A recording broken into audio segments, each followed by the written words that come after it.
ازيكم يا بنات، عاملين ايه؟ يا رب تكونوا كلكم بخير. النهارده هعمل معاكم فيديو ازاي تخلي ريحتك حلوه طول اليوم. انا كنت حطيت تصويت على اليوتيوب ومعظمكم اختار الفيديو ده، وفي منكم كمان اختار الميك اب بتاع نورس، او ان انا اقلد يعني ميك اب من الفيديوهات بتاعت نورس. انا بعشق نورس جدا وهعمل الفيديو ده لان انا كنت هموت واعمل الفيديو ده، بس بصراحه يعني قلت ان انا اخيركم، وبما انكم اخترتوا ده فانا هعمله، وبرده هعمل اللي انا عايزاه، ده شيء طبيعي طبعا. المهم ما علينا، انا النهارده هديكوا شويه تريكات ونصايح ازاي تخلي ريحتك حلوه طول اليوم، وايه هي مزيلات العرق اللي انتي تستخدميها، وكمان طرق طبيعيه ان انتي تفتحي بيها منطقه الاندر ارم، او بمعنى اصح منطقه تحت الابط. وما تنسوش يا بنات لو الفيديو ده عجبكم توصلوهولي ل1000 لايك، انا متاكده وواثقه ان انتوا هتقدروا توصلوهولي، وبشكركم من كل قلبي على كل اللايكات اللي انتوا بتعملوها لي، وعلى كل التعليقات الحلوه قوي اللي انتوا بتكتبوها لي. فلو عايزين تعرفوا ايه هي التريكات وايه هي الوصفات وايه هي مزيلات العرق اللي انا هقول لكم عليها النهارده، يلا بينا عشان نبتدي. اول حاجه خالص عايزه اقولها لكم هي ان انتي تستحمي مرتين في اليوم، مره الصبح ومره بالليل. طبعا دي حاجه مش محتاجه ان انا اقولها، وخصوصا في ايام الصيف اللي هي فتره شهر 6 وشهر 7 وشهر 8 وشهر 9. تمام، دي اول نقطه خالص. تاني نقطه ان انتي بعد ما تخلصي الحمام بتاعك بتجيبي ازازه ميه، وبتجيبي حاجه اسمه مسك ابيض. المسك الابيض ده بيتباع عند عبد الصمد القرشي واي حد تاني بيبيعه غير كده، باستثناء اللي بيبقوا جايين من السعوديه. برضو انا معرفش عندهم كوبي وحاجات كده ولا لا، بس اللي عندنا في مصر اللي بيتباع ب20 جنيه و30 جنيه والجو ده يعني كوبي 100%. ويعني لو مش هتحطي حاجة أصلية على جسمك يبقى بلاش منه أحسن. أنا ممكن أديكي بدايل تانية بدل المسك الأبيض ده. تمام، بعد ما بتخلصي الحمام بتاعك بتقومي كبة مية على جسمك كله، زي مثلا بتجيبي كروانة كده صغيرة أو حاجة صغيرة بتدوبي فيها المسك وبتدوبي معاه المية، وتبتدي ان انتي تحطيه مرة واحدة. تمام، بينزل كله على جسمك، هيخلي ريحة جسمك رائعة. المسك الأبيض ده ريحته فظيعة، بس أنا رأيي ان انتي الاول تستخدميه على ايدك من هنا، لان في ناس المسك الابيض بيعمل لهم زي التهابات او بيعمل لهم حساسيه في جلدهم.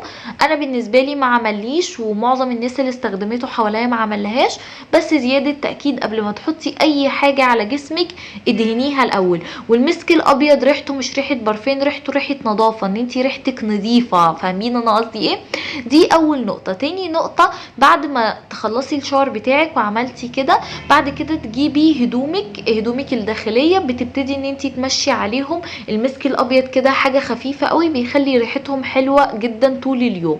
وكمان تحطيه على معصم الايد بتاعك اللي هي الحته دي، وورا الودان وورا الركبه واخر الرجل خالص عند العظمه اللي هي ورا الكعب على طول، دي عارفينها، دي تقدري ان انتي تحطيه فيها.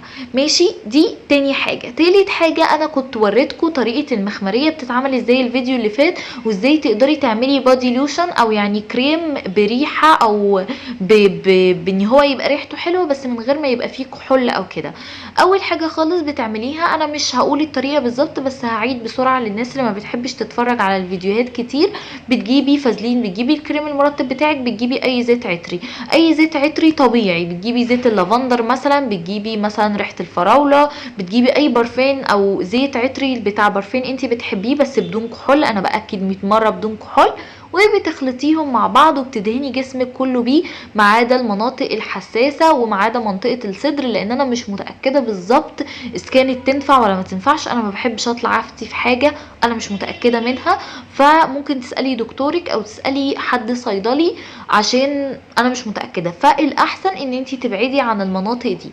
تمام، بعد ما حطينا كل الحاجات دي نبتدي بعد كده بقى المزيل العرق. مزيل العرق ده عليه 80% من ريحتك في الصيف. تقدري ان انتي تعملي مزيل عرق في البيت، وتقدري ان انتي تشتريه من بره. ايه هي مزيلات العرق اللي تشتريها من بره وبتفتح في نفس الوقت وامنه جدا؟ هحط لكم صورتهم هما الاثنين دلوقتي.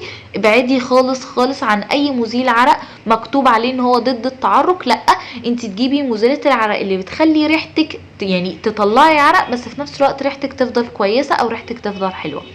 مش عايزه تجيبي او مش عايزه تدفعي فلوس او ما معكيش ان انت تدفعي فلوس، اسهل طريقه هي ان انت تجيبي ليمون عادي خالص، وتبتدي ان انت تدعكي بيه المنطقه دي مثلا لمده دقيقه لدقيقتين وتسيبيه. هيخلي فيه عرق طبيعي عادي، بس في نفس الوقت ان انت ريحتك تفضل كويسه طول اليوم وما تطلعيش ريحه خالص، وبيبقى كويس جدا، وفي نفس الوقت كمان بيفتح جدا جدا جدا.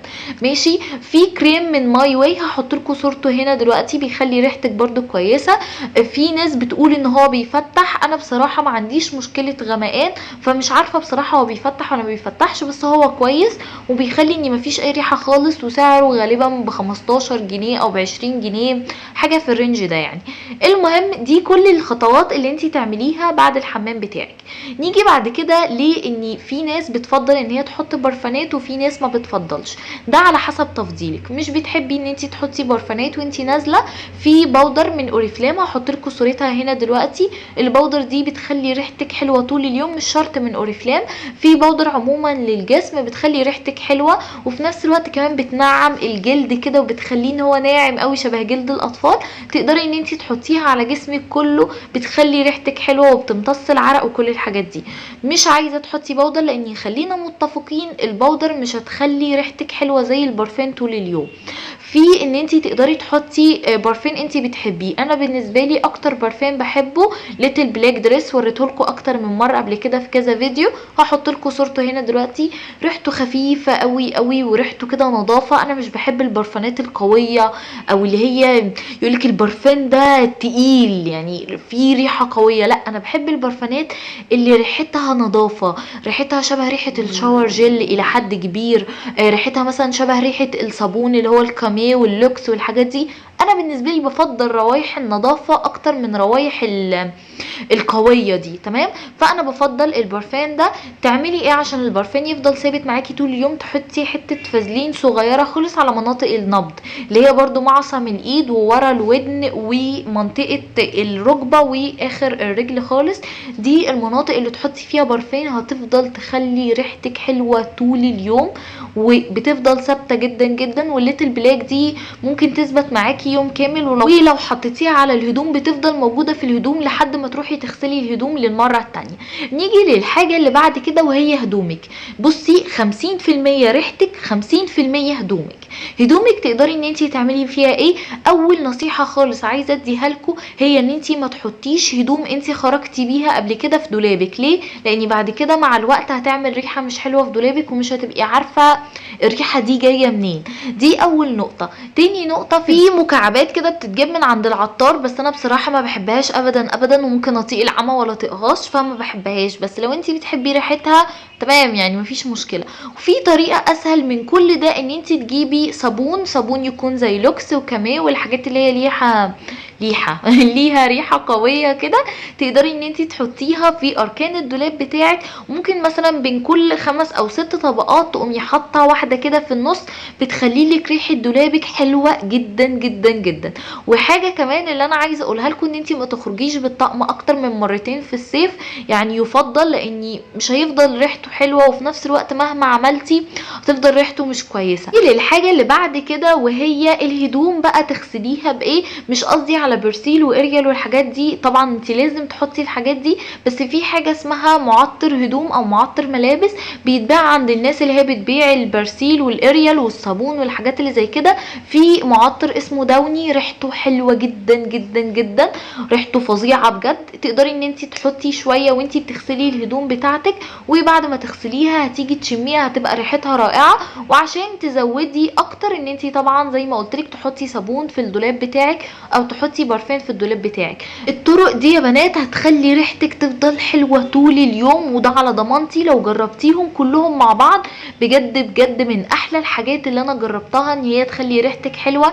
ريحتك بتبقى نظافه، يعني لما تعدي من جنب حد كده تقولي الله هي البنت دي عامله ايه او هي حاطه ايه. عارفين الاحساس ده؟ هي مش رشه برفان بس ريحتها نظيفه مستحميه طالعه من الشاور دلوقتي على طول. وبس كده يا بنات، هو ده كان الفيديو بتاع النهارده، وهي دي كانت كانت كل النصايح اللي انا اقدر اقدمها لكم. بتمنى من كل قلبي ان هي تكون فادتكم، ويا ريت يا ريت اي بنت فيكم تكون جربت اي نصيحه من النصايح دي او تجربهم كلهم وترجع تقول لي ايه النتيجه بالظبط وعجبتها ولا ما عجبتهاش. وما تنسوش يا بنات لو الفيديو ده عجبكم توصلوه لي ل1000 لايك. انا متاكده وواثقه ان انتوا هتقدروا توصلوه لي، وبشكركم من كل قلبي على كل اللايكات اللي انتوا بتعملوها لي وعلى كل التعليقات الحلوه قوي اللي انتوا بتكتبوها لي. ولو الفيديو عجبكم ما تنسوش تعملوا لي لايك وشير وسبسكرايب، وباي باي.